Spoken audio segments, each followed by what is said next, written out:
சிங்கார வேலனே தேவா, சிக்கல் சிங்கார வேலனே தேவா. என்ன பாடுறேன்னு பார்க்குறீங்களா?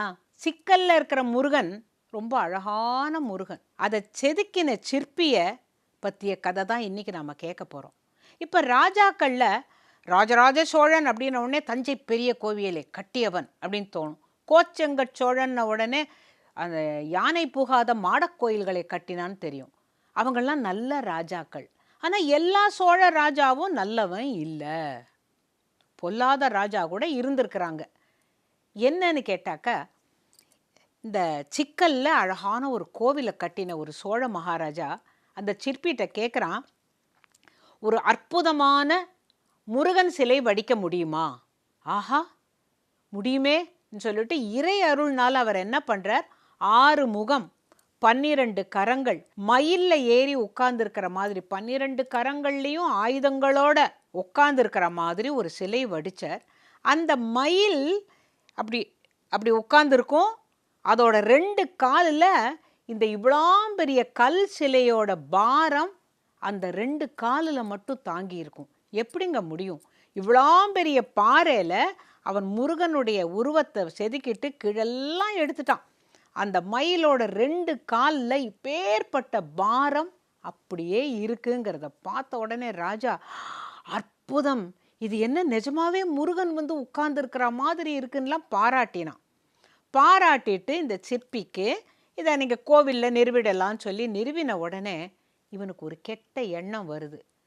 இந்த சிற்பி இதே போல இன்னொரு சிலையை பண்ணிட்டா அப்போ என்னோட கோயிலுக்கு உண்டான மகிமை இருக்காதே அப்படின்னு சொல்லிட்டு சிற்பியை கூப்பிட்டு பரிசெல்லாம் கொடுத்தவன் அவனுடைய கட்டை விரலை வெட்டி விடுகிறான்.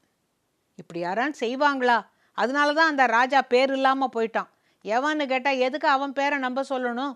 ராஜராஜ சோழன், கோச்செங்கட் சோழன், ராஜேந்திர சோழன், பராந்தகன் அப்படி சொல்லிக்கலாம்ல.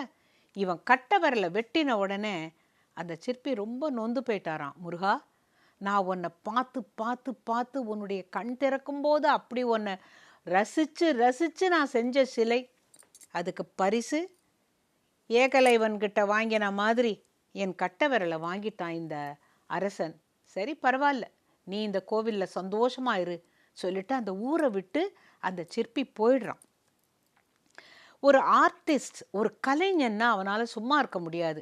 பாடின வாய் சும்மா இருக்காது, ஆடின கால் நிற்காது, செதுக்கின கைகள் நிற்காது. அதுதான் உண்மையான ஒரு கலைஞன்னாக்கா அவனுக்கு தன்னுடைய கலை மேல் உள்ள பற்று, ஆசை, அந்த ஒரு வெறின்னே சொல்லலாம். அந்த ஊரை விட்டு போனான். ராஜா நினச்சான் இனிமேல் அவன் எங்கே போய் என்ன பண்ண போகிறான்னுட்டு.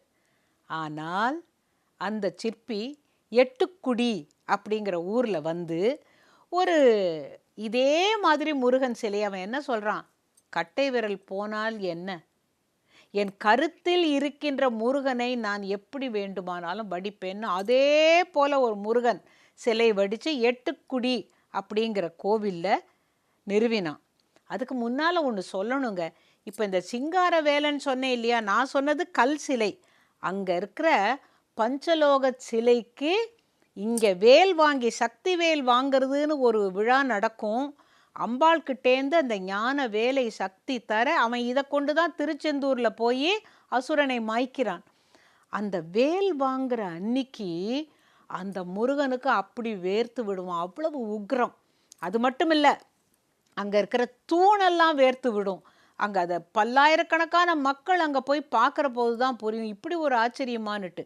வேல் வாங்குற அந்த முருகனுடைய பஞ்சலோக சிலைக்கு அப்படி வேர்த்து விடும், ஒத்தி ஒத்தி எடுப்பாங்க, அவ்வளவு வேர்க்கும். அப்படின்னா அந்த வேலுக்கு எப்பேற்பட்ட சக்தி இருக்கணும். இப்போ நம்ம சொல்கிறோம் சாமி இல்லை அது இல்லைன்னுட்டு, பட் இதெல்லாம் போய் பார்க்குற போது நம்மளை மீறிய ஒரு சக்தி இல்லாமல் இல்லை அப்படிங்கிறது புரியும். எட்டுக்குடிக்கு வருவோம். எட்டுக்குடி முருகனை ரொம்ப அழகாக பண்ணினான். அப்போது அங்கே ராஜா வரான். அந்த ராஜா ஓ அதே மாதிரி பண்ணியிருக்கான்னு பார்க்க வந்துட்டு என்ன பண்ணுறான், ஆளுகளை விட்டு இந்த ஆள் விட்டால் இன்னொரு ஊரில் போய் பண்ணிடுவான்னு சொல்லிட்டு அவனோட கண்ணை பிடுங்கிடுறான். 2 கண்களையும் எடுத்துடுறான் இந்த ராஜா. அப்போவும் இந்த சிற்பி என்ன சொல்கிறார், முருகா நீ என் மனசில் இருக்க, இவன் பாரேன் பைத்தியக்காரன் மாதிரி. ஆனால் ஒரு ஒரு முறையும் நான் உன்னை ஆசை ஆசையாக பண்ணுறேன், நீ ஒரு ஒரு அங்கமாக எனக்கு குறைச்சிட்டு வர.